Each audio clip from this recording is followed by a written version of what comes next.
ஸ்ரீ சிவசங்கரா தேவனே, ஸ்ரீ சிவசங்கரா தேவனே. Shankaram Sivashankaram. Question from Govindan sir. அறிவு இருந்தாலும் தாழ்மை இல்லாதவர்கள் வாழ்க்கையில் உயர முடியுமா? தாழ்மை தாழ்மை தாழ்மையாக இருப்பவர்கள்தான் உண்மையான ஞானிகளா? தன்னை தாழ்த்தி கொள்ள நினைக்கிறவன் எவனோ அவன் உயர்த்தப்படுவான். இதுதான் பைபிள். யார் தன்னை தாழ்த்துகிறானோ, தன்னுடைய உயரங்களை தாழ்த்தி கொள்கிறானோ அவனை பற்றி தான் பைபிளில் சொல்லுது. தாழ்த்தி கொள்ள விரும்புகிறவன்றத வார்த்தையை பயன்படுத்துகிறார். அதனால் இந்த உலகத்தில் எல்லாரையும் போட்டு குழப்புற விஷயம் ரெண்டு. ஒன்று, நம்மக்கிட்ட ஏதோ ஒரு ஸ்டஃப் இருந்து அதை பற்றிய ஒரு அகம்பாவம். இன்னொன்று, மொட்டை தலையை வச்சுக்கிட்டு நம்ம பட்டம் போட்டு தாழம்பு வைக்கிறோன்னு நினைக்க கொள்ளக்கூடிய ஒரு முட்டாள்தனம்.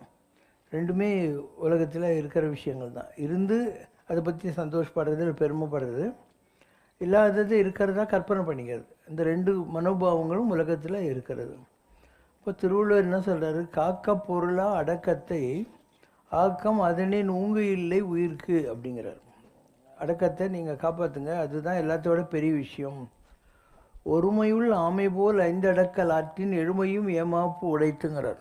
ஆமை எல்லாத்தையும் உள்ளே எடுத்துக்கிட்டு ஒன்றும் தெரியாத மாதிரி உட்காந்துருக்கான். அந்த மாதிரி ஆமையை போல் நீ வாழ கற்றுக்கிட்டா 7 பிறவியிலும் நீ உயரம் பெறுவாய் அப்படின்னு. எல்லாருக்கும் நன்றாம் படிதல் அதிலும் செல்வர்க்கே செல்வம் தகைத்தற்றுங்கிறார். எல்லாருக்கும் அடக்கம் இருக்கணும், பணிவாக இருக்கணும்.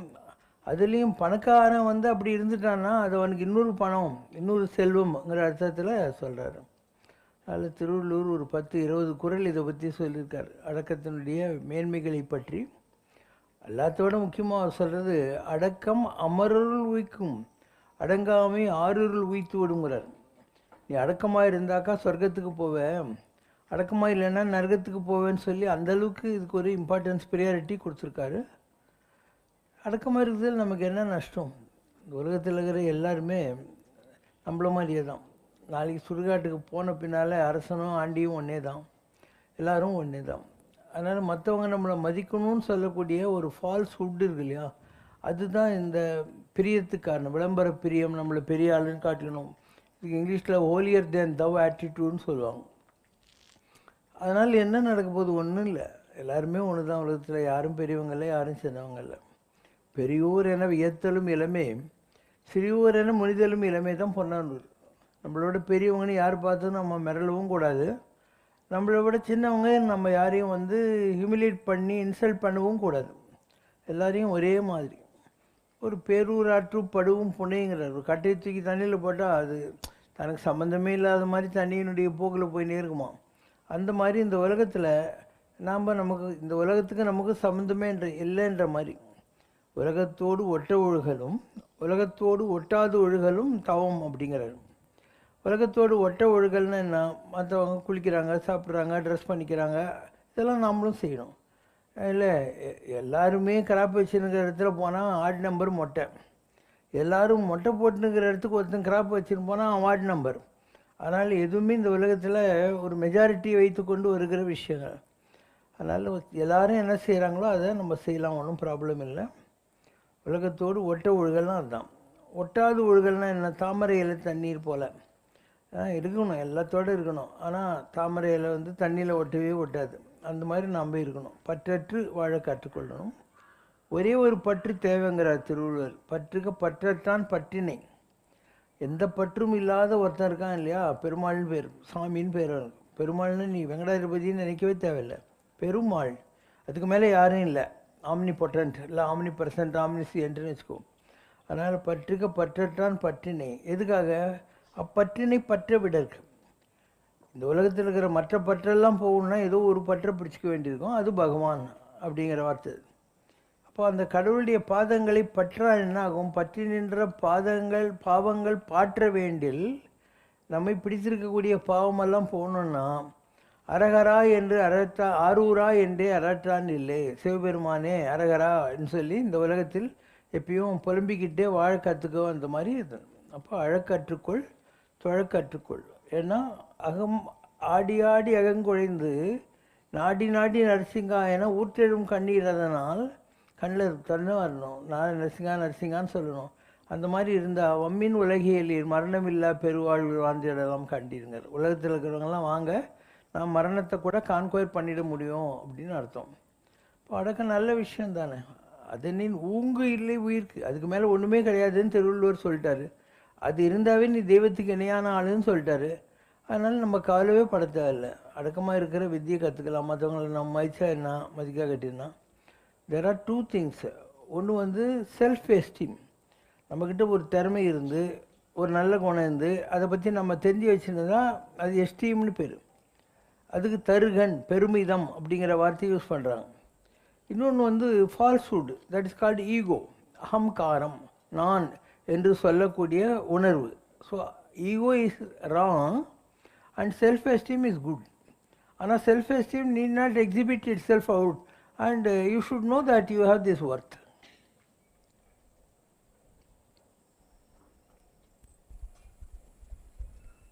Question from a devotee. Kumbakonam அருகே உள்ள திருநல்லூர் பஞ்சவர்ணேஸ்வரர் கல் சிவலிங்கம் 5 நிறங்களாக மாறும் நிகழ்வு எவ்வாறு பாபா? இதெல்லாம் அந்த காலத்தில் இந்த நல்ல ஆச்சாரிங்க இருந்தாங்க இல்லையா, இந்த கோயில் ஸ்கல்ப்டர்ஸ்ன்னு சொல்கிறோம், ஸ்தபதிகள், அவங்களுக்கு தெரியும். சில கற்களில் வந்து மாய்ச்சர் ஜாஸ்தி, சில கற்களில் வந்து மாய்ச்சர் கம்மியாக இருக்கும். இப்போ சிங்கார வேலன் கோயில் இருக்கு இல்லையா, அதுக்கு திருச்செந்தூர் கோயிலேருந்து வேலை எடுத்துக்கிட்டு போகிற போது அந்த சாமிக்கு வேக்கும்னு சொல்லுவாங்க. ஏன்? அது வேறு டெம்பரேச்சரில் இருக்குது அந்த மெட்டலு, இது வந்து வேறு டெம்பரேச்சரில் இருக்குது. அதனால் அந்த ஹை டெம்பரேச்சர் லோ டெம்பரேச்சர் கொண்டு போகிறது மாய்ச்சர் வருது அதில், அதை தான் சாமிக்கு வேக்குது என்ற மாதிரி சொல்கிறது. இது மாதிரி எத்தனையோ விஷயங்களே அந்த காலத்தில் இருந்தவர்கள் தெரிந்து வைத்திருந்தார்கள். அதனால் இப்போ ஒரு கல்லுக்குள்ளே தேரை இருந்தாக்கா அதில் சிலை செய்யக்கூடாதுன்னு பேர். நீங்கள் சினிமா ஒன்று இருக்குது, அமரசிற்பி ஜக்கண்ணா அப்படின்னு பேர், கர்நாடகாவில். ஸோ இன்றைக்கி கர்நாடகாவில் இருக்கக்கூடிய இந்த ஹொய்சாளர்கள் கட்டிய அலபேடு அந்த கோயிலெலாம் இருக்குது இல்லையா, அதில் நீங்கள் போய் பார்க்கலாம், நல்ல கோயிலுங்க. ஸோ அந்த கோயிலை கட்டுறதுக்காக அவர் 20 வருஷம் உட்காந்து வேலை செஞ்சுன்னே இருந்திருக்கார் அந்த சிற்பி. அவர் குடும்பத்தை விட்டு வர்றபோது அவங்க ஒய்ஃப் ப்ரெக்னெண்ட்டாக இருந்திருக்கான். அந்த காலத்தில் என்ன ஃபோன் போட்டு டெய்லி நான் இப்போ தான் உப்புமா சாப்பிட்டேன் நான் சொல்ல போகிறாங்க, அவங்க ஒன்றும் டாக்கே கிடையாது. ஸோ 20 வருஷம் கழித்து அந்த பையன் வர்றான். தன் பையன்ட்டு இவருக்கு தெரியாது, தன் அப்பான்னு இவனுக்கு தெரியாது. இவன் வந்து அந்த சிலையை பார்த்த உடனே இதுக்குள்ளே தேரை இருக்குது, அதனால் நீ பண்ண சிலை தப்பு அப்படின்னுறான். அவன் சொல்கிறான், இருக்க பாசிபிலிட்டியே இல்லை அப்படின்னா என் 2 கையை வெட்டிக்கிறேன்னு இருந்தாலும் வெட்டி பார்த்தா அதுக்குள்ளே தேரை இருக்குது. அப்போ கல்லுக்குள்ளே தேர் இருந்தால் அந்த விக்கிரகம் நல்லது இல்லை அப்படிங்கிறதுனால இவர் உடனே என்ன பண்ணுறாரு, தன்னுடைய 2 கையும் போயிட்டு வாயிலேயே ஒளிய வச்சுக்கிட்டு இன்னொரு சிற்பம் பண்ணாருன்னு. அப்புறம் ஒரு கை வந்துச்சு அப்படிங்கிற மாதிரி. இதுதான் அமர சிற்பி ஜக்கண்ணா கதை. ஸோ அந்த காலத்தில் பெரிய பெரிய ஆச்சாரியங்கள்லாம் இருந்தாங்க, பெரிய பெரிய சபதிகள்லாம் இருந்தாங்க. அவங்களுக்கு பயங்கரமான விஷயம்லாம் தெரியும். இப்போ இருக்கிறவங்களுக்கு இதெல்லாம் தெரியவே தெரியும். சுதீந்திரம் கோயிலுக்கெல்லாம் போனீங்கன்னா 7 பில்லர் இருந்தால் அதில் 7 மியூசிக் வரும். சரி க ம ப த நீ சன். அது எப்படி ஒவ்வொரு கல்லுலேயும் ஒவ்வொரு இது வருதுனாலும் அவங்களுக்கு தெரிஞ்சிருந்துருக்கு. இப்போ இருக்கிறவங்களுக்கு இந்த அளவுக்கெல்லாம் பெரிய நாலேஜ் கிடையாது. அதனால் இது ஒரு பெரிய கலை, ஒரு விஞ்ஞானம் தான் அது கூட. And there were people were so great in those days. இப்போ அந்த மாதிரி ஆட்கள் இல்லை. அதுக்கு பல காரணங்கள். நான் கூட ஆரம்பித்தேன், நான் கன்ஸ்ட்ரக்ஷன் டெக்னாலஜின்னு ஒன்று ஆரம்பித்தேன். அதில் வந்து நானே இடம் கொடுத்து சாப்பாடு போட்டு வாத்தியாரங்களெல்லாம் வச்சு கார்பென்ட்ரி, ப்ளம்பிங்கு, எலக்ட்ரிக்கல் இதெல்லாம் பண்ணி அந்த மாதிரி இருக்கிறவங்களுக்கு ஒரு ஃபோன் நம்பர் கொடுத்து உங்கள் வீட்டுக்கு எந்த வேலை வேணும்னாலும் நீங்கள் ஃபோன் பண்ணால் இங்கேருந்து ஆள் போகும். இது வந்து ஸ்கொயர் ஃபீட் ரேட் இப்படிலாம் வைக்காமல் ஒரு மணிக்கு இவ்வளோ, நீ பக்கத்துலேருந்து வேலை வாங்கிக்கோ, இப்படி ஒரு ஸ்கீம் கொண்டு வந்தேன். அண்டு அதில் 40-45 பசங்க வந்தாங்க படிக்கிறதுக்கு. எல்லோரும் தின்னு போட்டு பெட்டு மேலே ஏறி குச்சின்னு விளையாடி இருந்தாங்களே தவிர யாரும் கற்றுக்கவே இல்லை. இல்லைன்னா அது ரொம்ப நல்ல ஸ்கீம். நான் ஜேபிஆர்கிட்ட கூட பேசியிருந்தேன், இவங்கெல்லாம் படித்து ஒழுங்காக வந்துட்டாங்கன்னா நீங்கள் ஒரு சர்டிஃபிகேட் கொடுங்க சார் அவங்களுக்கு, ஏன்னா போகிற இடத்துல கேட்பாங்க சர்டிஃபிகேட் இருக்குதான்னு சொல்லிவிட்டு. ஸோ அந்த அளவுக்கு எல்லாம் பண்ணணும் நம்ம. ஆனால் பசங்களுக்கு இன்ட்ரெஸ்ட் இல்லை. இந்த காலத்து பசங்கள்லாம் ஒரு ஜாலியாக இருக்கணும்னு நினைக்கிறாங்களே தவிர கஷ்டப்பட்டு முன்னுக்கு வரணும், வாழ்க்கையில் எதையாவது கற்றுக்கணுங்கிற எண்ணங்கள் இந்த காலத்து பசங்களுக்கு கிடையாது. இதுதான் இன்றைக்கி உள்ள crux of the problem. So Rajaji சொன்ன அந்த குலக்கல்வி திட்டம் வந்தால் ரொம்ப நல்லது. இன்றைக்கி எல்லா துறையிலையுமே அந்த குடும்ப வாழ்க்கையிலேருந்து கற்றுக்கிட்டு வந்தவங்க இருக்காங்க இல்லையா, அவங்க நல்லா இருப்பாங்க. நமக்கு நாகர்கோயிலேருந்து பிரம்மான்னு ஒரு ஆச்சாரி குடும்பம் இருக்காங்க. நம்ம சிலைங்கள்லாம் அவங்க தான் பண்ணுறாங்க. அவங்க குடும்பத்தில் அவங்களும் தான் இன்ஜினியரிங்கு அது இதெல்லாம் படிக்கிறாங்க. ஆனால் அவங்க தொழிலை அவங்க விடுறதே கிடையாது. மற்றவங்களோட அவங்க நல்லா தான் சம்பாதிக்கிறாங்க. எல்லாம் குஜராத்திலேருந்து எல்லா ஊர்லேயும் இவங்களை கொண்டு போகிறாங்க. பெரிய பெரிய சிலைகள்லாம் நம்ம நாகர்கோயில் பக்கத்துலேருந்து அங்கேருந்து தான் போகுது. இன்றைக்கி அவினாசி பக்கத்தில் ஒரு இடங்குது, அங்கே நல்லா பண்ணுறாங்க. இப்போது சாந்தானந்த சுவாமி இருக்கார் இல்லையா, ஸ்கந்தாசிரமம் சேலம் இங்கே மெட்ராஸ்லாம் கட்டியிருக்காரு. அவங்கெல்லாம் அவினாசிலேருந்து கொண்டு வராங்க. அந்த ஹியூஜ் ஸ்டாச்சுஸ் எல்லாம் அங்கேருந்து கொண்டு வராங்க. நாகர்கோயில் ஆச்சாரியங்களை வச்சு தான் நம்ம இந்த அத்திவாரதரை பண்ணோம். நிறைய சிலைகளை அவங்கள வச்சு தான் நம்ம இங்கே பண்ணியிருக்கோம். ஸோ இன்றைக்கும் ஒரு 2-3 இடத்துல இந்த மாதிரியான விஷயங்கள் நல்லா செய்கிறவங்க இருக்காங்க. அவங்க தாத்தா மகன் பேரன் அந்த மாதிரி கற்றுக்கிறதுனால தான் அந்த திறமை இருக்குது. பாலிடெக்னிக்கில் இருக்குது சில படிப்பெல்லாம். இங்கே கூட மகாபலிபுரத்தில் சிற்பக் கல்லூரின்னு இருக்குது. கணபதி ஸ்தபதினு ஒருத்தர் இப்போ நமக்கு வேறு செஞ்சார். அந்த கணபதி ஸ்தபதி இல்லை, இன்னொரு ஆந்திரா கணபதி ஸ்தபதி. இந்த ஆந்திராவில் இருக்கிற கோயில்கள்லாம் அவர் தான் திருப்பணியெல்லாம் செஞ்சவர். அவரை ஒரு பிரின்ஸ்பாலாக போட்டுருந்தாங்க. அப்புறம் நம்ம கணபதி ஸ்தபதி ஒரு இருந்தார், அவரை போட்டாங்க. இங்கே தான் இருக்குது மகாபலிபுரத்தில் ஓஎம்ஆர்லேயோ ஈசிஆர்லேயோ ஒரு ஸ்தபதி காலேஜ் இருக்குது. பெரிய அளவுக்கு பசங்க கற்றுக்கல இருக்குது. கவர்மெண்ட்டில் சர்டிஃபிகேட் கொடுக்குறாங்க. ஆனால் அந்த பழைய ஒரு பரம்பரையாக குடும்பத்தில் கற்றுக்குன்னு வராங்க இல்லையா, அது இல்லை. ஏதோ இன்னொரு டிகிரி வாங்குற மாதிரி போய் வாங்கிடுறாங்க, அவ்வளோதான்.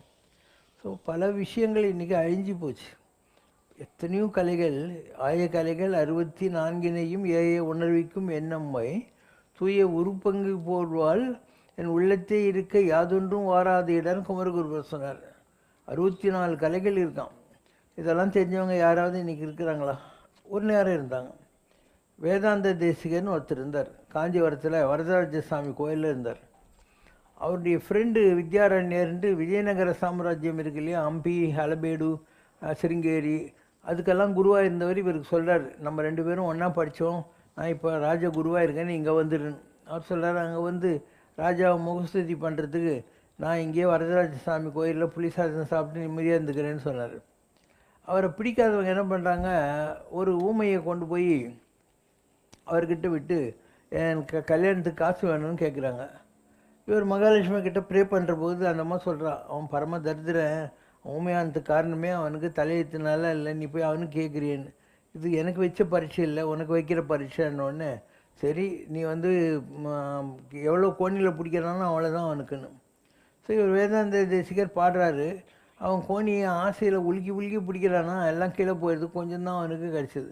இன்றைக்கி நீங்கள் வரதராஜ சாமி கோயிலுக்கு போனாக்கா மகாலட்சுமி சந்நிதியில் வேதாந்த தேசிகர் என்ன பாட்டு பாடினார், இந்த இடத்துல அந்த நிகழ்ச்சி நடந்துச்சுன்னு எழுதி வச்சுருப்பாங்க. அவருக்கு எல்லாம் தெரியும். ஒரு நாள் ஒரு பாம்பு பிடாரம் வந்து ஒரு பாம்பை ஏவி விட்டுறான் இவரை அழிக்கிறதுக்காக. பெரிய நச்சுத்தன்மை உள்ள பாம்பை. இவர் ஒன்றும் பண்ணல. இவர் கருட ஸ்துதி பண்ண உடனே ஆகாசந்து ஒரு கருடம் வந்து அந்த பாவை அப்படியே கம்பிக்கின்னு மேலே போயிடுச்சு. இவன் சாமி நான் அதை வச்சு தான் பழச்சின்னு இருக்கேன், தயவு செஞ்சு என் பாம்பு கொடுத்துருனார். ஸோ அந்தளவுக்கு விஷயம் தெரிஞ்சவங்கெல்லாம் இருந்தாங்க. ஒரு தடவை ஒரு செருப்பு தைக்கிறத பற்றி உனக்கு தெரியுமா அப்படின்றதுக்காக இவர்கிட்ட கொண்டாந்து கொடுக்குறாங்க. இவர் என்ன பண்ணுவார், செருப்பு தைக்கிறதுக்கு முன்னாடி அந்த ஊசிக்குள்ளே போகணுன்றதுனால என்ன பண்ணுவாங்கன்னா, காதில் குளுமி இருக்கு இல்லையா, குளு பண்ணுவீங்க நீங்கள். ஸோ அதை வந்து இப்படி காதுக்குள்ளே விட்டுட்டு எடுத்து போட்டோன்னா உனக்கு தெரியும், போய்ட்டு வா அப்படின்னாங்க. இப்படி எல்லா கலைகளையும் தெரிந்து வைத்து கொண்டிருந்த சில பேர் இருந்தாங்க. ஆதிசங்கர் இருந்தார், வேதாந்த தேசிகர் இருந்தார், எல்லாத்த பற்றியும் அவங்களுக்கு தெரியும். அதான் 64 கலைகள்னு சொல்லக்கூடியது. அஷ்டாவதானம்னு ஒன்று இருந்துச்சு. ஒரே நேரத்தில் 8 விஷயங்களை செய்யுது. சதாவதானம் செய்குத்தம்பி பாவலர்னு ஒருத்தர் இருந்தார். ஒரே நேரத்தில் 100 விஷயம். ஒரு பக்கம் பூ கட்டின்னு இருப்பார், ஒரு பக்கம் என்ன நடக்குதுன்னு பார்த்துன்னு இருப்பார், இன்னொரு பக்கம் யாருன்னு பாடுறாங்கன்னு கேட்பார். இப்படி வரிசையாக ஒரே நேரத்தில் நம்ப முடியாதா பாரு.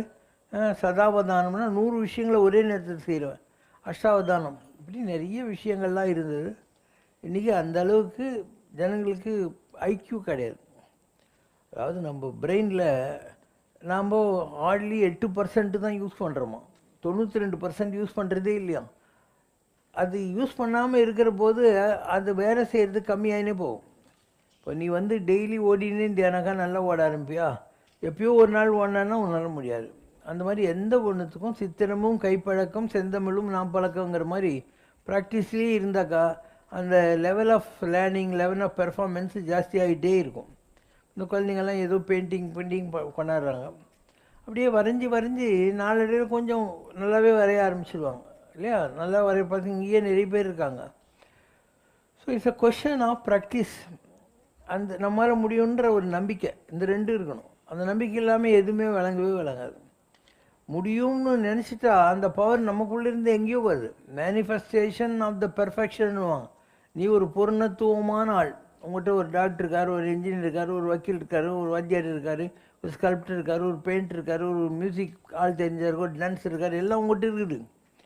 அதில் எது உனக்கு வேணும்னு நினைக்கிறோ அதுக்காக நீ ப்ராக்டிஸ் பண்ண வேண்டியிருக்கும். டெவலப்மெண்ட் ஆஃப் ஸ்கில்ஸுன்ற வார்த்தையை சொல்லுவாங்க. அது வந்ததுன்னா யுவர் அன் எக்ஸ்பர்ட் இன் தட்னு அர்த்தம். அப்படி எவ்வளோ பேர் மாதிரி விஷயங்களையெல்லாம் கற்றுக்கொண்டவர்கள் ஒரு காலத்தில் இருந்தாங்க. அவங்க இந்த ஃபார்மலான எஜுகேஷனில் போய் மாட்டிக்கவே இல்லை.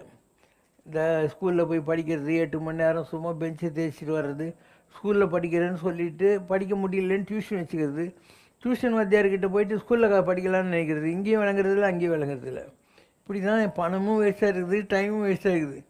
ஒரு பையன் ஒழுங்காக படிப்பான்னா அவனுக்கு எதுக்கு டியூஷனு தேவையில்லை இல்லையா? வாத்தியார் சொல்கிறத ஒழுங்காக கேட்கணும்.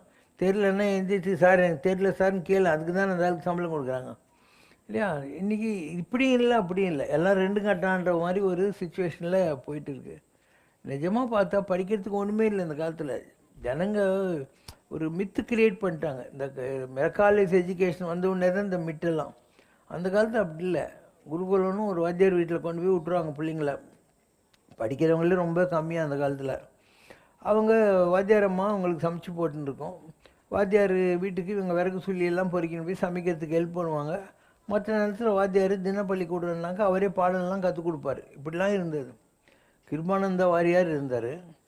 அவருக்கு இங்கே தான் யானைகவனியில் ஒரு குரு இருந்தார். அவர்கிட்ட இவர் வீணெல்லாம் கற்றுக்கினார். அவர் கொடுக்குறதுக்கு இவர்கிட்ட ஒன்றும் இல்லை. காதில் இருந்த கடுக்கனை கொண்டு போய் கடையில் வச்சுட்டு ஒரு பட்டு வேஷ்டி பட்டு துண்டு கொண்டு போய் அவர்கிட்ட கொடுத்து, சாமி நான் உங்களுக்கு செய்யணும்னு ஆசை தான், என்கிட்ட இவ்வளோ தான் இருக்குன்னு ஒன்று, நீ ரொம்ப உத்தமமான பையன் நல்லா வருப்பா அப்படின்னார். வள்ளல் ராமலிங்க அடிகளார் இருந்தார். அவரை போய் காஞ்சிபுரத்தில் ஒரு டீச்சர்கிட்ட விடுறாங்க. இவருடைய ஹை நாலேஜை பார்த்த உடனே அவர் இவனுக்கு கற்றுக் கொடுக்கறதுக்கு என்கிட்ட ஒன்றுமே இல்லை அப்படின்னு சொல்லிட்டார். இப்படி அந்த காலத்தில் இப்படிலாம் இருந்துச்சு. இப்போல்லாம் அப்படி இல்லை இல்லையா? இப்போ எங்கே இருக்குது? இப்போ நாங்கள்லாம் படித்த காலத்தில் நல்ல வாத்தியாருங்க இருந்தாங்க. நான் கோயம்புத்தூரில் படித்தேன். ராமகிருஷ்ண மிஷன் ரொம்ப நல்ல வாத்தியாருங்க. நாங்கள்லாம் அவங்கள அண்ணான்னு தான் கூப்பிடுவோம். அவங்களும் நிஜமாகவே இப்போ நம்ம உட்காந்து எல்லாம் டைனிங் ஹாலில் சாப்பிட்றோன்னா நம்ம சாப்பிட்றதுல என்ன நல்லது ராங்க கபகபான்னு சாப்பிட்றோமா கட்சி சாப்பிட்றோமாலாம் கூட பார்த்துன்னு இருப்பாங்க. நம்மளுக்கு கூட சொல்லுவாங்க நல்ல மெனு சாப்பிடணும், நீ அவசரமாக சாப்பிட்ற இப்படிலாம் பண்ணுவோம். அப்பளத்தை தெரியாமல் அந்த தட்டுக்கு வெளியே வச்சா தட்டுக்கு வெளியே வைக்கக்கூடாது, கிருமிங்க வந்துடும், தட்டுக்குள்ளே தான் அப்பளம் வைக்கணும், இப்படி எல்லாத்தையும் கற்றுக் கொடுப்பாங்க அவங்க. ரொம்ப நல்லாயிருக்கும் அந்த சிஸ்டம். நாங்கள்லாம் ஓரளவு உருப்பிட்டது காரணம் மோரார்லெஸ் ரெசிடென்ஷியல் ஸ்கூலில் படித்தது தான். ஆனால் இப்போது அந்த ஸ்கூலே அந்த அளவுக்கு நடத்த முடியாது. அந்த காலத்தில் நாங்கள்லாம் 4:30-5 மணிக்கு எழுந்திரிச்சி போய் பஸ்டாண்டில் ஒரு ரவுண்ட் போயிட்டு அதுக்கப்புறம் போய் பஸ்டாண்டில் குளிச்சுட்டு மாடியில் போய் இந்த மாதிரி பெரிய ஹால் இருக்கும், அங்கே துமேவ மாத்தாச்ச மாதர் பிற கன்யானெல்லாம் சொல்லணும். அதான உடனே ஆர்த்தி காட்டிட்டு எல்லோரும் போய் படிக்கணும் 1 ஹவர். ஒவ்வொரு கிளாஸ் ரூம்லேயும் ரெசிடென்ஷியல்லையும் வாத்தியாருங்க ஹெல்ப் பண்ணுவாங்க உனக்கு படிக்கணும் புரியலன்னு சொன்னாங்க. அதுக்கப்புறம் 1 ஹவருக்கு நீ கக்கு கழுவுறது, காய்கறி வெட்டுறது, இந்த மாதிரிலாம் வேலை செய்யணும். அதுக்கப்புறம் பரிமாறுறது ஸ்கூலு, திருப்பியும் நைட்டு சாயந்தரம் விளையாடியாக ஆகணும் கம்பல்சரியாக. அதுக்கப்புறம் குளிச்சுட்டு திருப்பியும் போய் ப்ரேயர் பண்ணிட்டு திருப்பியும் உட்காந்துட்டு ரோல் கால் இருக்கும். அதுக்கப்புறம் நீ தூங்கணும். இப்படிலாம் இருந்துச்சு ஒரு காலத்தில், அப்படிலாம் இருந்துச்சு. அண்ட் வாத்தியாருங்க அவ்வளோ நல்லவங்க. நாங்கள் அவங்கள அண்ணான்னு தான் கூப்பிடுவோம். நான் படித்து முடிச்சுட்டு வந்தப்புறம் கூட எங்கள் பழைய வாத்தியாருங்கெல்லாம் எங்கிட்ட வருவாங்க. பெருமாள் அண்ணான்னு ஒருத்தர் எங்கிட்ட வருவார். நான் மண்ணடியில் வேலை செஞ்சுட்டு இருந்தேன் அப்போ. அதுக்கப்புறம் அவர் அமெரிக்கா போகிற மாதிரி யாரோ ஒரு பையன் எங்களை மாதிரியே படித்த பையன் ஒருத்தன் அவருக்கு டிக்கெட்லாம் அனுப்பிச்சான். அவர் சொன்னார், நான் ஒன்று பார்த்துட்டு போனோடனே எனக்கு அமெரிக்கா போயிட்டு வர வாய்ப்பு கிடச்சி தம்பி அப்படின்னு சொன்னார். அந்த அளவுக்கு நல்ல ஒரு பெருந்தன்மையாக இருந்தவங்களாம் இருக்காங்க. ஆனால் அவங்க ஒவ்வொரு பையனையும் பார்ப்பாங்க, இந்த ஆளுடைய லெவல் என்ன, இந்த பையன் என்னான்ட்டு. ஸோ நல்லா இப்போ ஒரு கட்டுரை இருக்குதுன்னா எல்லோரும் புக்கை படித்து மினர்வா நோட்ஸ் படித்து எல்லாம் எழுதுன்னு சொல்ல மாட்டாங்க. அவர் உங்க எழுதி கொடுப்பாங்க. உனக்கு நல்லா வருதுன்னா உனக்கு எழுதி கொடுப்பாங்க. எழுதி கொடுத்து நீ இதை டப்பா தட்டு, பிற்காலத்தில் உனக்கு இங்கிலீஷில் நிறைய வார்த்தை தெரியணும்னா இப்போ மனப்பாடம் பண்ணு அப்படின்னும். இப்போ ஒன்றுமே இருக்காது, ஒரு சாதாரண விஷயம், ஒரு சென்டென்ஸும் லாங்காக எழுதுவாங்க. In those days when the concept of democracy was quite unknown to the people of any continents and land, Genoa was ruled by the People's Party, a mass movement under the dynamic leadership of Otto, a devoted and dedicated man. இப்படி தான் எழுதி கொடுப்பாங்க. அப்போ எவ்வளோ நல்ல விஷயங்கள் அவங்க பாடுபட்டு கற்றுக் கொடுத்துருக்காங்களே இல்லையா. அப்போ நமக்கு குளிக்கிறது எப்படி, சாப்பிட்றது எப்படி, படிக்கிறது எப்படி, எல்லாத்தையும் ரொம்ப அழகாக கற்றுக் கொடுத்தாங்க. அதனால தான் நாங்கள் ஏதோ ஒரு வகையில் உருப்பட்டுக்கிட்டே இருக்கோம். அண்டு நிறைய சான்சஸ் கிடைக்கும் வளர்கிறதுக்கு, வாழ்க்கையில் நிறைய சான்சஸ் கிடைக்கும். அப்போல்லாம் கோயம்புத்தூரில் 152 ஸ்கூல் இருந்துச்சு. நான் 8ஆம் கிளாஸ் அப்போல்லாம் வந்து பியூசி, எஸ்எஸ்எல்சி பியூசி போயிடும். இப்போ இருக்கிற மாதிரி 11th 12th கிடையாது. நான் 8ஆம் கிளாஸ் 9ஆம் கிளாஸ் 10ஆம் கிளாஸ் இருக்கிற போதே 152 ஸ்கூலில் இருக்கிற பசங்கிட்டையும் பேச்சு போட்டி, எழுத்து போட்டி, எல்லாத்துலேயும் நான் தான் ஃபஸ்ட்டு வருவேன். 8ஆம் கிளாஸில் இருக்கிற போதே 10ஆம் கிளாஸ் பசங்களாம் அடிச்சுட்டு மேலே வந்துக்கிட்டே இருப்போம். அதுவும் இப்போது நீயும் உங்கள் வீட்டில் இருக்கிறவங்களே எழுதி கொடுத்தது டப்பா தட்டி பேசுகிற மாதிரிலாம் கிடையாது. ஒரு ரூமில் உட்கார வச்சு போர்டில் டைட்டில் எழுதுவாங்க, எல்லாரையும் வெளியே அனுப்பிச்சிடுவாங்க, ஒருத்தனை கூப்பிட்டு பேச சொல்லுவாங்க. நீ டக்கு டக்குன்னு பேச வேண்டியிருக்கும், எதுக்குமே உனக்கு டைமே கிடைக்காது. அதுக்கிட்ட எதுக்குமே டைம் கிடைக்காது. இப்படிலாம் இருக்கும். அவங்க எழுதுகிற டைட்டிலும் வந்து உளுத்தம்பருப்பு புளியாங்கானெலாம் இருக்காது, ரொம்ப கஷ்டமான டைட்டிலாக இருக்கும். அவங்க கொடுக்குற டைட்டில் பார்த்தீங்கன்னா ஒரே உலகம் அப்படின்னு இருக்கும். ஒரே உலகம்னா என்ன, ஒன் வேர்டு அப்படின்னு. அப்போ நம்ம என்ன சொல்லுவோம், உலகம் யாவையும் தாமல வாக்களும் என்று பாடினார். அகர முதல் எழுத்தெல்லாம் ஆதி பகவான் முதற்றே உலகு என்று பாடினான். உலகத்தீரே மனிதனுக்கு வயது 100 அல்ல என்று பாடினான். மாநிலத்தீர் உலகத்தீரே என்று பாடினான். உலகெல்லாம் உணர்ந்து ஓதற்கரியவன் என்று பாடினான். இப்போ தமிழ்நாடு பரப்பிலே குறுகி இருந்தாலும் தமிழுடைய எண்ணங்கள் உலகை தழுவியதாக வளர்ந்திருந்தது அப்படின்னு. இப்படி தான் ஒரு 8ஆம் கிளாஸ் போய் இதெல்லாம் பேச முடியுமா இல்லையா. நிறைய படிக்க வேண்டியிருக்கும். நம்ம தான் உயர்த்திக்கணும் நம்மளை. யாரும் வந்து கட்டு சாதம் மாதிரி கட்டி கொடுத்து நீ அறிவாளி ஆகிடுன்னு சொல்ல மாட்டாங்க. ஸோ இப்படியெல்லாம் நாங்கள் வளர்ந்தோம். அந்த காலத்துலேயும் நிறைய இந்த நிஜலிங்கப்பா கர்நாடகா சீஃப் மினிஸ்டர் இருந்தார். காமராஜருடைய 60வது பிறந்த நாளுக்குலாம் நான் கோயம்புத்தூரில் வெள்ளிக்கப்பெல்லாம் வாங்கியிருக்கிறேன், அவரை பற்றி பேசியிருக்கோம். அதுக்கப்புறம் காலேஜுக்கெல்லாம் வந்தபோது வெள்ளியப்பான்னு ஒரு கலெக்டர் இருந்தார் வேலூரில். அவர் என்ன பண்ணுவார், நாத்தார் காட்டு இருக்கிற அத்தனை பசங்களையும் கூப்பிட்டு சேயாரில் காங்கன்னு ஒரு எம்எல்ஏ இருந்தார். 7 நாள் தங்க வச்சு எல்லாருக்கும் ஒர்க் ஷாப்பு அது இது கற்றுக் கொடுக்குறது, எக்ஸ்ட்ரா கரிக்குலர் இப்படிலாம் இருக்கும். அப்போ தான் அண்ணாதுரை கெலிச்சு வந்தார். அப்போ பெல்லியப்பாக எனக்கு பிடிக்கும். அவர் சொன்னார், நீ வந்து அண்ணாதுரைக்கு ஓட் ஆஃப் தேங்க்ஸ் கொடு அப்படின்னார். நார்மலாக யாருன்னா அவங்க தானே கொடுப்பாங்க, அதிகாரிகள் கொடுப்பாங்க. ஸோ நான் தான் அவங்க கொடுத்தேன். அப்போ அண்ணாதுரைக்கு சொன்னேன், இந்த மாதிரி புறநானூற்று புலவன் ஒருவன் சொன்னான், என் நெஞ்சு திறப்பா நிற்கான்கோரே என்று. இந்த வடார்காடு மாவட்டத்தில் இருக்கிற மாணவர்களாக நாங்கள் சொல்கிறோம், அண்ணா என் நெஞ்சு திறப்பா நிற்கான்கோரே என்று. அதாவது என் நெஞ்சை திறந்தால் நீ தான் இருக்கிறேன்னு அர்த்தம். அதுக்கு புறநானூற்றில் சொன்ன வார்த்தை சொன்னேன். உமது வாயு ஊறி வருகின்ற தேனூறு சொல்லுக்கு நாங்கள் இதுகாரும் செவியூறி சிந்தையும் தாமூறி சித்திர பாவைகள் போல் வைத்திருந்தோம். உங்கள் வித்தக பேச்சு திறமையினால் இது நிகழ்ந்து. இப்படிலாம் பேசுவோம் அந்த காலத்தில். நீங்களாம் இப்போ வந்து அந்த ஏஜில் 15, 16, 17 வயசில் இதெல்லாம் உங்களால் பேச முடியுமா? ஸோ ஸ்டாண்டர்ட் ஜாஸ்தி ஆகிடுச்சு நீங்கள் நினைக்கிறீங்க. எதுவுமே உதவாது இன்றைக்கி. நீங்கள் என்ன தான் இன்ஜினியரிங் படித்தாலையும் போனால் போது வாங்கின துட்டுக்கு வஞ்சகம் இல்லாமல் இன்ஜினியரிங் காலேஜ்னால் உங்களுக்கு ஒரு மார்க் போட்டு ப்ரமோஷன் பண்ணுவான். இதுக்கப்புறம் நீ போய் இன்ஃபோசிஸ்லேயும் விப்ரோலையும் டிசிஎஸ்லேயும் எங்கேயாவது வேலைக்கு சேர்ந்தா அவன் உன்னை கொண்டு போய் ஒரு 6 மாதம் பெங்களூரில் மைசூரில் எங்கேயாவது வச்சு உனக்கு ஸ்பெஷலைஸ் ஸ்கில் ஏதாவது கொடுத்தா தான் நீங்கள் வந்து ஏதாவது டிடிபி ஆப்ரேஷனு அது இது பண்ண முடியும். வேர்ல்ட்லி ரிலேஷன்ஷிப்பில் நெருக்கமாக இருப்பவர்களுக்கு ஒருவர் நினைப்பதை அவர் சொல்லாமலே மற்றவர் செய்வது, இருவரும் ஒரே நேரத்தில் ஒரே விஷயத்தை நினைப்பது, இது அட்டாச்மெண்ட்டினால் வருவது. ஆனால் மகான்களுக்கும் பக்தர்களுக்கும் உள்ள டெலிபதி பற்றி விளக்கவும். பொதுவாக ஆத்மாக்களுக்கு சம்பந்தம் இருக்குது. மகான்களை விட்டு தள்ளு. ஈவன் உங்களுக்கு வேண்டிய யாராவது இறந்து போகிறாங்கன்னு ஏதாவது ஒரு ஊரில், அவங்க அந்த ஆத்மா வந்து இறந்துட்டு உங்களை நினைக்கும், மைண்ட் க்ளோஸாக இருந்தால். அப்போ உங்களுக்கு ஏதோ ஒரு வகையில் அந்த ஃபீல் வரும். அந்த மாதிரி உலகத்தில் ஆத்மாக்களுக்குள்ள பந்தம் இருக்குது. அண்டு உங்களுக்கு வேண்டியவங்களுக்கு நல்லது நடந்தாலும் கெட்டது நடந்தாலும் எது நடந்தாலையும் உங்களுக்கு ஏதோ ஒரு ஸ்மெல் வரும். ஸ்மெல்னால் நம்ம ஊதுவத்தி இல்லை, ஆத்மாவில் இருக்கக்கூடிய ஒரு புரிந்து உணர்வு கட்டாயம் வரும். எல்லாருக்குமே வரும். ஆத்மாவில் சம்பந்தம் இருந்தால் கட்டாயம் வரும். மகான்களுக்கும் அப்படி தான். மகான்கிட்ட நீங்கள் வர்றீங்க, இப்போ என்கிட்ட நீங்கள்லாம் வர்றீங்கன்னா உங்களுக்கு எனக்கு சம்மந்தம் இல்லாமல் என்கிட்ட வர்றீங்க இவ்வளோ பெரிய உலகத்தில்.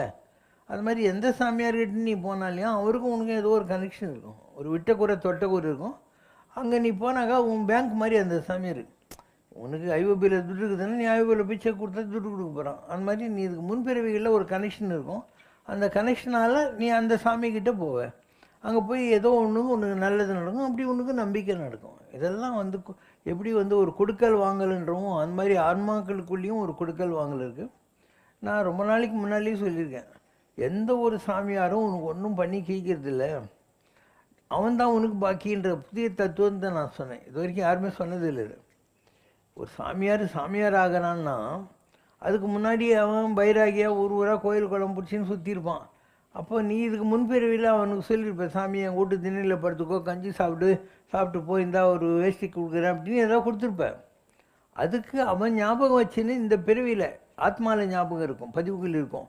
உன்னை கூப்பிட்டு உனக்கு ஏதோ ஒரு நல்லது பண்ணால் தான் அவனே பேக்கப் பண்ண முடியும். ஆனானப்பட்ட கோடி சாமிந்தார். நான் அவர்கிட்ட போய் சொல்கிறேன், சாமி நான் மகேந்திரகிரிக்கெல்லாம் போயிட்டு வந்துட்டேன்ட்டு. எனக்கும் அங்கெல்லாம் போகணும் தான், இந்த ஜனங்களுக்கு கொஞ்சம் பாக்கி சாக்கி பைசல் பண்ணிட்டு போகணும்னு உட்காந்துன்னு இருக்கேன் அப்படின்னாரு. அப்போ அனானப்பட்ட கோடிசாமி இன்னும் பாக்கி இருக்குது சில பேருக்குன்னு. அவன் ஏதோ ஒரு ஊரில் இருப்பான், சிங்கப்பூர்லேயோ மெட்ராஸ்லேயோ, அவன் சாமியார்கிட்ட போவான், அவனுக்கு ஒரு ப்ராப்ளம் இருக்கும், அவர் சால்வ் பண்ணுவார். இப்படி தான் மகான்கள் கூட கடனாளிகளாக இருக்கிறாங்க.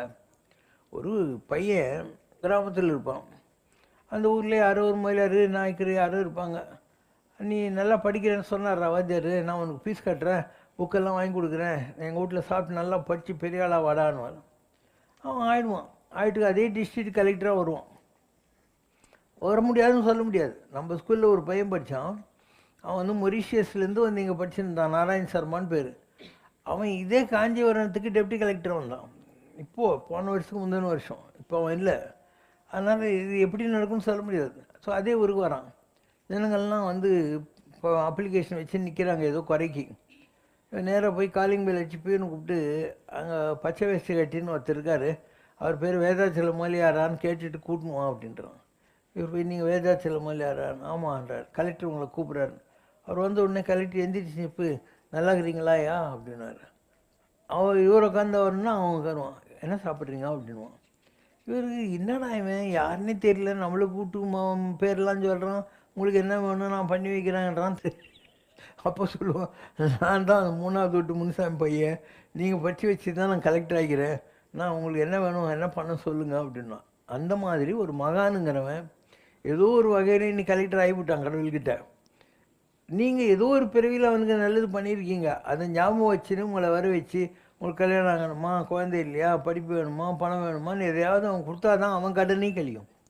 இந்த பாஷைக்கு பேர் பாக்கி சாக்கி அப்படின்ற வார்த்தையே சொல்கிறாங்க.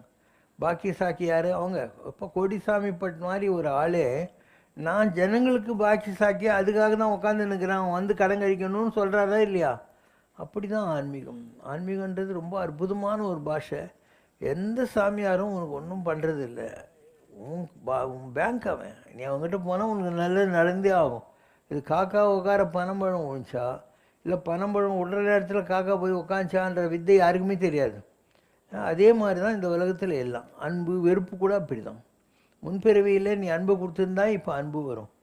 இதுக்கு முன்பிறவியில் வெறுப்பு கொடுத்துருந்தாக்கா உன்னை பார்த்த உடனே அந்த ஆளுக்கு இரிட்டேஷனாக இருக்கும்.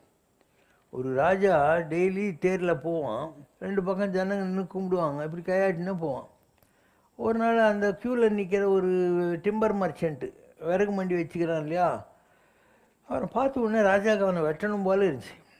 அரண்மனைக்கு போயிட்டு அவங்க குருவை கூப்பிட்டு கேட்குறான், ஆஃப்டர் ஆல் விறகு மண்டிக்காரன் நான் ராஜா, எனக்கு அவனை ஏன் வெட்டணும்னு தோணுது சாமி அப்படின்னார்.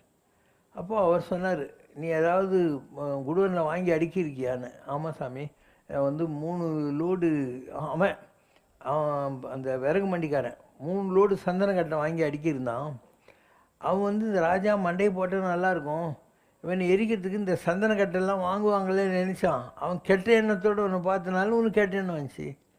நீ அந்த பக்கம் 3 நாள் போகாதுன்னு நான் போய் அந்த விறகெல்லாம் வாங்கி அடிக்கிட்டேன் அரண்மனையில். ராஜாவால் நம்மளுக்கு சூப்பர் பிஸ்னஸ்ன்னு நினச்சான். அதனால் திருப்பி அவனை பார்த்தா அவனுக்கு ரொம்ப சந்தோஷமாகிடுச்சு. அப்போ எண்ணங்கள் தான் வாழ்க்கை. ஸோ நீ நல்லது நினச்சா இன்னொருத்தர்கிட்ட அதனுடைய பாதிப்பு இருக்கும். நீ தப்பாக நினச்சா அவங்கக்கிட்ட அதனுடைய பாதிப்பு. Cause effect for every action that's in equal and opposite reaction. தீதும் நன்றும் பிறர் தரவாரா.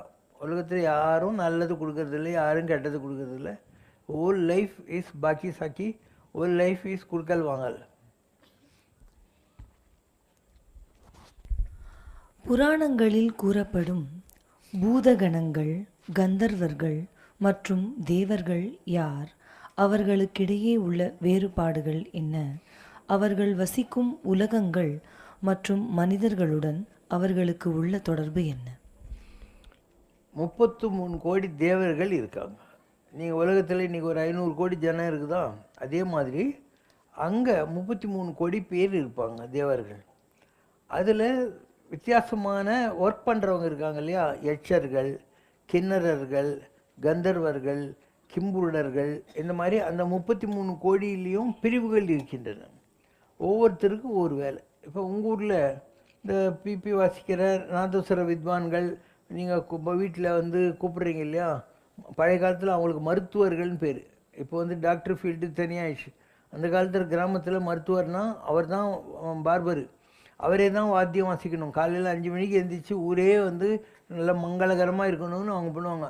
அந்த ஊரில் இருக்கிற ஐயருங்கள்லாம் உட்காந்து காத்தால 5:30 மணிக்கு யாகம் வளர்த்து இந்த ஊரில் இருக்கிறவங்கலாம் நல்லா இருக்கணும்னு நினைப்பாங்க. அதனால் ஒரு கல்யாணம் நடக்குதுன்னா முதல் மரியாதை அந்த ஊரில் இருக்கிற நாவிதருக்கு தான்.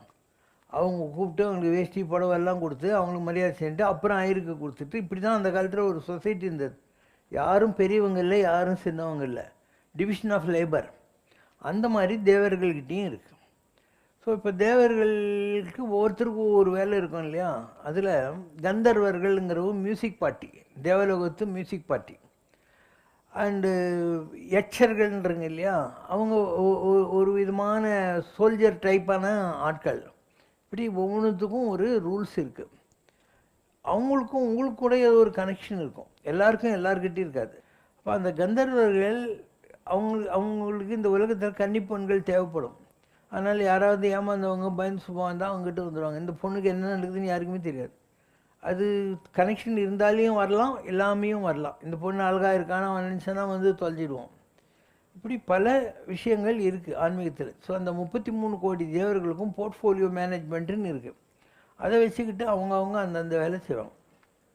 எப்படி ஒரு ஆஃபீஸில் clerk, department, purchase, sales, marketing எல்லாம் இருக்குதோ, இதுக்கு மேலே ஒரு ஜென்ரல் மேனேஜரு, அப்படி ஒரு டீம் இருக்கும். அந்த மாதிரி இருக்கிற டாப் பொசிஷன் தான் தேவர்கள். இந்திரன், அதுக்கப்புறம் சந்திரன், வருணன், வாயு, இப்படிலாம் இருக்காங்க. அவங்களுக்கு கீழே தான் இந்த டிபார்ட்மெண்ட்லாம் வேலை செய்யுது. இதெல்லாம் இருக்கிறது உண்மை தான். இந்த உலகத்துக்கு தேவர்கள் உலகம்னு பேர், தேவர்கள். ஸோ 14 உலகம் இருக்குது. நம்ம இருக்கணும் இல்லையா, இது பூமி, பூலோகம்னு சொல்கிறது. பூமிக்கு கீழே 7 உலகம் இருக்குது. பூமிக்கு மேலே 6, பூமியோடு சேர்த்து 6 உலகம் மேலே இருக்குது. அதில் ஒன்று பித்ருலோகம். நம்ம இறந்து போன பெரியவங்கள்லாம் இருக்காங்க இல்லையா, அவங்கெல்லாம் அங்கே போகிறாங்க. அங்கே இருந்து அவங்க திருப்பியும் உலகத்துக்கு வர்ற வரைக்கும் அங்கே இருப்பாங்க. அவங்களுக்கு ஓரியன்டேஷன்லாம் கொடுத்து, நீ திருப்பியும் பூமிக்கு போகிற, இந்த எண்ணங்கள் எல்லாம் இருந்ததுனால தான் பிறந்த, இனிமேல் பிறக்காமல் இருக்குன்னா நீ வாழ்க்கையை பெர்ஃபெக்ட் பண்ணணும் அப்படின்னு லாஸ்ட்டில் ஒரு ரவுண்ட் டேபிள் இருக்கும். அங்கே 12 பேர் உட்காந்துருப்பாங்க. அவங்களுக்கு வைஸ்மேன் பேர், WISC. அவங்க சொல்லுவாங்க, நீ பூமிக்கு போகிற, ஜாக்கிரதையாக இரு, உருப்படப்பாரு, திருப்பி இங்கே வராத அப்படின்னு சொல்லி பித்ருலோகத்திலேருந்து பேக்கப் பண்ணி அனுப்புவாங்க. அதுக்கப்புறம் சித்தர்கள் உலகம்னு இருக்குது. அங்கே சிட்டி பாபா, ராகவேந்தர், இது மாதிரி பெரிய பெரிய மகான்கள் இருக்காங்க இல்லையா, அவங்களெல்லாம் உட்காந்துக்கிட்டு அங்கே தவம் பண்ணிக்கிட்டே இருப்பாங்க. அங்கே உட்காந்து தவம் பண்ணுறவங்களுடைய ஏதோ ஒரு எனர்ஜி தான் இந்த உலகத்தில் திருப்பி வேறு மாதிரி வர்றது. இப்போ ஆஞ்சநேயர் மகேந்திரகிரி மலையில் இருக்காருன்னா அவருடைய எனர்ஜி ராகவேந்தராக உலகத்துக்கு வரலாம், அப்புறம் சமத்த ராமதாஸாக வரலாம், இப்படி துளசிதாசராக வரலாம். இப்படி வேறு காலத்தில் வேறு உடம்புக்குள்ளே வரும். இப்போ ஆஞ்சநேயர் யார் கும்பிட்றானோ அவங்களுக்கு இந்த மகான்கிட்ட ஒரு ஈடுபாடு வரும். அவங்க கோயிலுக்கு போகணுன்னு தோணும். அங்கே போயிட்டு வந்தால் அவனுக்கு ஒரு நல்லது நடக்கும். இப்படி எல்லாமே கண்டினியூஸாக தான். அது 14 உலகங்கள் இருக்குது. எல்லாத்துக்கும் மேலே ஒரு உலகம் இருக்குது. அதுதான் வந்து சவுண்டு. அங்கே யாருமே இல்லை. அங்கே டோட்டலாக வெறும் ஓம் தான் இருக்குது. அதனால் பைபிளில் வர்ற முதலில் வார்த்தை இருந்தது, வார்த்தை ஆண்டவனாகவே இருந்தது, அது ஆண்டவனோடு இருந்ததுன்னு வருது இல்லையா, அதுக்கு அதுதான் காரணம். அங்கே வெறும் ஓம் தான் இருக்குது. அதுக்கு கீழே இந்த மாதிரியான உலகங்கள் இருக்குது. ஆனால் இந்த உலகத்திலேருந்து நீ போகிறேன்னு வச்சுக்கோ, பூலோகத்திலேருந்து உன்னுடைய தவத்துக்கு ஏற்ற மாதிரி வேறு ஒரு உலகத்துக்கு உன்னால் போக முடியும். பித்ரு லோகத்துக்கு போகலாம், சித்தர்கள் உலகத்துக்கு போகலாம், இந்த உலகத்தில் அந்த உயரங்கள் நினச்சிருந்தா தேவர்கள் உலகத்துக்கு போகலாம். இப்படி பல இதெல்லாம் இருக்குது. இப்படியே மகாபாரத காலத்தில் பலி சக்கரவர்த்தி அங்கே வளர்க்குறான், இந்திர பதவி வேணும்ன்ட்டு. அவன் தேவர் உலகம் இந்திரலோகத்துக்கு போகிறதுக்கு தான் உட்காடுறான். ஆனால் வாமன அவதார் எடுத்து குள்ள பையனாக வந்த பெருமாள் என்ன பண்ணுறாரு, அப்பா இப்போ அந்த வேக்கன்சி காலி இல்லை, அதனால் உன்னை பாதாள லோகத்துக்கு நான் அனுப்புகிறேன்னு சொல்லி அனுப்புகிறார். பாதாள லோகம் இது இன்றைக்கி இருக்கிற அமெரிக்கா. அப்போ இன்றைக்கி அமெரிக்காவில் இருக்கிற பில்கேட்டோ எலான் மஸ்கோ எல்லாம் அமெரிக்கன் அந்த கிழவனுக்கான பிரசிடெண்ட்டு யாரோ ஒருத்தன், அவன் தான் பலி சக்கரவர்த்தி. அமெரிக்காவை நம்மால் தான் ஆண்டுன்னு இருக்கான். அதனால தான் இந்தியாவை தேடி வந்த கொலம்பஸ் அமெரிக்காவில் போய் சேர்ந்தான். இங்கே இருக்கிறவங்க இந்தியன்ன்ற மாதிரி அங்கே இருக்கிறவங்கள ரெட் இண்டியன்ஸுன்னு சொல்ல ஆரம்பித்தாங்க இல்லையா. எவ்வளோ கனெக்ஷன் இருக்குது பாரு. ஏன்னா இப்படி இருக்குதான், நம்ம டெல்லிக்கு நேராக ஸ்கேல் வச்சு பார்த்தியானாக்கா அமெரிக்கா தான் போகும். ஒரு ராஜா இருந்தான், அவனுக்கு பேர் சாகர ராஜாக்கள்னு பேர். அந்த சாகர ராஜாக்கள் ஒரு அஸ்வமேத யாகம் பண்ணுறாங்க. அஸ்வம்னா குதிரை. அதை கட்டியிருந்த போது இந்திரன் பார்த்தான், நம்ம போஸ்ட்டுக்கு வெடி வச்சுருவாங்க போலக்குதுன்னு குதிரையை யாருக்கும் சொல்லாமல் திருடி போய் பாதாள உலகத்தில் வச்சுட்டான். இவங்க உலகம் பூரா தேடுறாங்க, கிடைக்கவே இல்லை. அப்புறம் ட்ரில் பண்ணி பார்க்குறாங்க, பார்த்தா நேராக அங்கே குதிரை கட்டியிருக்குது. அந்த இடத்துக்கு ஹார்ஸ் ஹில்லுன்னு பேர். அங்கே ஒரு காடு, அதுக்கு ஆரண்யம்னு பேர். அங்கே ஒரு தாடி சாமியார் உட்காந்து தவம் பண்ணிகிட்டு இருக்கார், அவர் பேர் கபில ரிஷி. அப்போ கபில ரிஷி தவம் பண்ண ஆரண்யம் கபில ஆரண்யம். கபில ஆரண்யம் பிகேம் கலிபாரண்யம் அண்ட் கலிஃபோர்னியா. ஆனால் இன்றைக்கி நீ அமெரிக்காவுக்கு போனேன்னா அங்கே கலிஃபோர்னியா இருக்குது, ஹார்ஸ் ஹில் இருக்குது, ஆஷ் ஐலண்ட் இருக்குது. ஆஷ் ஐலண்ட் என்ன, இந்த சாகரர்கள் எல்லாம் அவர் போய் டிஸ்டர்ப் பண்ணாங்க. தாடி சாமியாரே எங்கள் குதிரையை திருடின்னு வந்தார், அவர் ஓன்னார், எல்லாம் சாம்பலாக போட்டாங்க. அதுக்கப்புறம் வந்த பகீரதன் ஒத்த காலில் நின்று தவம் பண்ணி கங்கையை வர வச்சு கங்கை தண்ணி அதில் கழுவுன உடனே தான் அவங்கெல்லாம் முக்தி அடைஞ்சாங்க. அதனால் அதுக்கு பேர் ash island, horse hill. Kapila Rishi தவம் பண்ண ஆரண்யம் கபிலாரண்யம். நேராக நீ நார்த் இந்தியாவுக்கு நேராக ஸ்கேல் வச்சு பார்த்தா அதுதான் வரும். அதனால தான் இந்தியாவை தேடி வந்தவங்கெல்லாம் அமெரிக்காவுக்கு போய் முட்டிக்கிறதுக்கு இது ஒரு காரணம். இப்படி இருக்கு இல்லையா. அதனால் இப்படி போகிறதுக்கு பதில் அந்த காலத்தில் காம்பஸ் கூட கண்டுபிடிக்கல, எல்லாம் ஒரு குத்து மதிப்பாக தான் போயிருந்தாங்களா. அதனால் அமெரிக்காவில் போய் சேர்ந்தாங்க. அங்கே இருந்தவங்களுக்கு ரெட் இண்டியன்ஸுன்னு பேர். அவங்கெல்லாம் நல்ல ஒரு காட்டு மிராண்டிகளாக இருந்தாங்க அந்த காலத்தில். இப்பயும் அவங்கெல்லாம் இருக்காங்க. நீ அமெரிக்கா ஆஸ்திரேலியாலாம் போனீங்கன்னா அங்கே நம்ம ஆளுங்கள்லாம் இருக்காங்க. ஒரு காலத்தில் உலகம் இப்போ தொங்குது இல்லை, ஆப்பிரிக்கா தனியாக, இந்தியா தனியாக, மலேசியா தனியாக, இந்தோனேஷியா, ஆஸ்திரேலியா தொங்குது. அந்த காலத்தில் அப்படி இல்லை, வழி இருந்தது. அதனால் நீ ஆப்பிரிக்காவில் இருந்து அங்கே ஆஸ்திரேலியாவுக்கு போனவங்களாங்கிறாங்க. அவங்க இன்றைக்கும் பார்த்தீங்கன்னாக்கா ஒரு வெள்ளைத்துண்டை கட்டிக்கின்னு வேறு வெள்ளைத்துண்டு போத்தின்னுட்டு ஊதியெல்லாம் போட்டுக்கின்னுட்டு ஒரு நல்ல மாடர்ன் டென்ட் ஒன்று போட்டு அதில் உட்காந்து நாதஸ்வரம் டோலக்கெல்லாம் வச்சுன்னு உட்காந்துருக்காங்க. ஆஸ்திரேலியாவில் ஒரு இடம் இருக்குது, அந்த அந்த இடத்துக்கு நீ போனேனாக்கா ஐயர்ஸ் கேவ்னு ஒரு இடம் இருக்குது. ஐயர்னாக்கா சிவபெருமானை சொல்கிறது. தமிழ் இலக்கியங்கள் ஐயரே அப்படின்னு வரும், மதிப்புக்குரியவர்னு அர்த்தம் ஐயர்னா.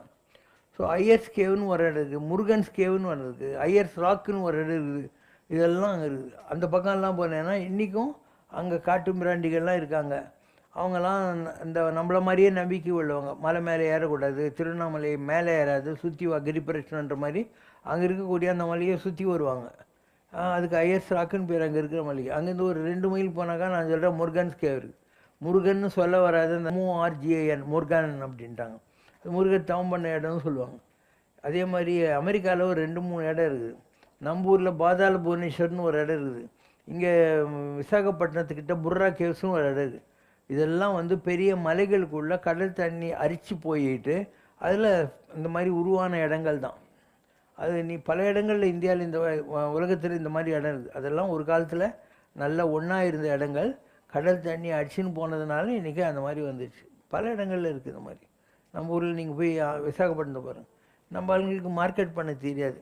நீ கஷ்டப்பட்டு போகணும், அந்த புர்ரா கேவ்ஸ்க்கு போகணுன்னாலையும் பாத்தாள புவனேஸ்வர் போகணுன்னாலையும். பாத்தாள புவனேஸ்வர் ஓரளவு நல்லா பண்ணிட்டாங்க, விசாகத்துக்கிறது பண்ணவே இல்லை. இதே நீ ஆஸ்திரேலியா அமெரிக்காலெலாம் போய் பார்த்தேன்னா இந்த சினிமாலாம் எடுக்கிறாங்க இல்லையா, அதெல்லாம் இந்த மாதிரி கேவ்ஸில் போட்லேயே போய் எடுக்கிறாங்க. போட்டில் அழகாக லைட்டிங் எல்லாம் பண்ணியிருக்காங்க, சூப்பராக வச்சுருப்பானுங்க. ஆஸ்திரேலியாவில் அந்த மாதிரி நல்ல நல்ல கேவ்ஸ் எல்லாம் இருக்குது. இப்போ நம்ம ஊரில் நம்ம என்ன சொல்லுவோம், பாதாள புவனேஸ்வர்லாம் போனால் அங்கே இதான் பஞ்ச பாண்டவர்கள் இருக்காங்க, இங்கேருந்து கைலாசத்துக்கு வெளி போகுதுன்னெலாம் சொல்லுவாங்க. ஆஸ்திரேலியாவுக்கு போனேன்னாக்கா இயேசுநாதர் 12 சிஷ்யர்களை உட்காந்து சாப்பிட்டுக்கிறாரு பாருங்கன்னுவாங்க. அவங்கவுங்களுக்கு கற்பனை. இப்போ மேகங்களை பார்க்குற போது உனக்கு யானை ஆட்டம் குதிரை ஆட்டம் தெரியலையா, அந்த மாதிரி ஆளாளுக்கு ஒரு கற்பனை அவங்கவுங்க ஊரில் இருக்கிற கேவ்ஸில் கதை பண்ணுவானுங்க. உலகம் பூரா ஒன்றா இருந்த காலம் ஒன்று இருந்தது. பழசாக இருந்தவங்களெல்லாம் புதுசாக போகிறவங்க அடிச்சிட்டாங்க. நியூசிலாண்டில் ஆஸ்திரேலியாலெல்லாம் ஏற்கனவே அங்கே பழைய ஆளுங்க இருந்தாங்க. இவங்க என்ன பண்ணாங்க, அவங்களெல்லாம் பெரிய ஒரு சுண்ணாம்பு சூளை மாதிரி போட்டு அவங்களெல்லாம் உள்ளே போட்டு வச்சாங்க. அதெல்லாம் தப்புன்னு பின்னால் தெரிஞ்ச பின்னால் ஆஸ்திரேலியாலும் சரி நியூசிலாண்டும் சரி அவங்களுக்கெல்லாம் உரிமைகள் சிலது நாங்கள் தரோம், நாங்கள் பண்ணது தப்பு தான், நீங்கள் தான் இந்த இடத்துக்கு சொந்தக்காரங்க அப்படின்னு சொல்லி அவங்களுக்கு வசதிகளை பண்ணி கொடுக்க ஆரம்பித்தானுங்க. எல்லா நாட்டிலையும் இந்த மாதிரியான விஷயங்கள் இருக்குது. இன்றைக்கி நம்ம ஊர்லேயே அந்தமான் போய் பாரு, அங்கே இருக்கிறவன் நீ உன்னை பார்த்தானாக்கா வரமாட்டான், உன்னை பார்த்தா அங்கேருந்து ஈட்டி விடலாமான்னு தோணும். அவங்களாம் அந்த காலத்து ஆளுங்க. அதே மாதிரி அலெக்சாண்டர் இந்தியாவுக்கு படையெடுத்துட்டு திரும்பி போன போது உடம்பு சரியில்லாமல் இங்கேயே தங்கி போனவங்க நிறைய சிம்லா இந்த மாதிரி இமாச்சல் ஏரியாஸில் இருக்காங்க. எல்லாம் அலெக்சாண்டர் வழி வந்த கிரேக்கர்கள். அவங்களுக்கும் மற்றவங்களுக்கும் சம்மந்தமே இருக்காது. இப்படி இன்றைக்கும் உலகத்தில் எத்தனையோ இடங்களில் சம்மந்தமே இல்லாமல் எவ்வளோ பேர் வாழ்ந்துக்கிட்டு இருக்காங்க. அவங்கெல்லாம் ஒரு காலத்தில் ஒன்றா இருந்து இப்போ மாறி போனவங்க. ஓகேவா, பாடலாமா? மனதில் வாழும் ஈசனை மகிழ்ந்து செய்வோம் அர்ச்சனை. மனதில் வாழும் ஈசனை மகிழ்ந்து செய்வோம் அர்ச்சனை. காணும் காட்சிகள் யாவிலும் எங்கள் கடவுளே சிவசங்கரம். மனதில் வாழும் ஈசனை மகிழ்ந்து செய்வோம் அர்ச்சனை. திருப்பதி சிவசங்கரம் இரு கைகளில் சங்கு சக்கரம் அள்ளி வழங்கிடும் பொன்கரம் இந்த அமுத சுரபி சங்கரம். உயிரில் கலந்த சங்கரம் என் உணர்வில் நிறைந்த சங்கரம். சங்கரம் மனதில் வாழும் ஈசனை மகிழ்ந்து செய்வோம் அர்ச்சனை. பார்வை ஒன்றே போதுமே நம் பாவம் யாவும் தீருமே. கருணை பொழியும் உள்ளமே இவரணைக்க நோயும் போகுமே. கண்டு கொண்டேன் ஐயனை இனி பிறவி எதற்கு போதுமே போதுமே. மனதில் வாழும் ஈசனை மகிழ்ந்து செய்வோம் அர்ச்சனை. காணும் காட்சிகள் யாவிலும் எங்கள் கடவுளே சிவசங்கரம். கடவுளாய் வந்த ஆனந்தம் நாம் காணும் நொடிதனில் பேரின்பம். மனதில் வாழும் ஈசனை மகிழ்ந்து செய்வோம் அர்ச்சனை. சொர்க்கம் எனக்கு எதற்கு நீ எந்தன் பக்கம் இருக்கையிலே. மோட்சமும் இனி எதற்கு உன் கடாட்சம் கிடைக்கையிலே. சொர்க்கம் எனக்கு எதற்கு வர்க்கம் எல்லாம் அடிமை கொண்ட வானவனே சங்கரா. உன் வாழ்த்துக்கள் எனக்கிருக்க என் வாழ்வு உன் கையிருக்க. சொர்க்கம் எனக்கு எதற்கு கண்களை மூடி நின்றால் உள்ளே உன் காட்சி வருவதப்பா. கருத்தை குவித்து விட்டால் உன்னகைப்பு காதிலே கேட்குதப்பா. காலை பிடித்து விட்டால் ஏனை தோட கோள்களும் மஞ்சுதப்பா. கருணை கடல் உன்னிலே 7 ஜென்ம பாபம் மறைந்ததப்பா. சொர்க்கம் எனக்கு எதற்கு, நட்டம் எனக்கு இல்லை, ஏதும் கஷ்டம் இனியும் வந்தால் நாடகம் ஏதில்லை. நான் ஏதும் வேடங்கள் போடவில்லை. சஞ்சலம் வந்தாலும் இனி உந்தன் சரணங்கள் விடுவதில்லை. சாத்திரம் சகுனங்களும் இனி எந்தன் கோத்திரத்தில் இல்லை. அம்மையோடு அப்பனென வந்தவர்க்கு மங்களம், ஆசானும் தெய்வமுமாயானவர்க்கு மங்களம். இத்தனை துயர்கள் எல்லாம் தீர்ப்பவர்க்கு மங்களம். ஈஸ்வராவதார சிவசங்கரர்க்கு மங்களம்.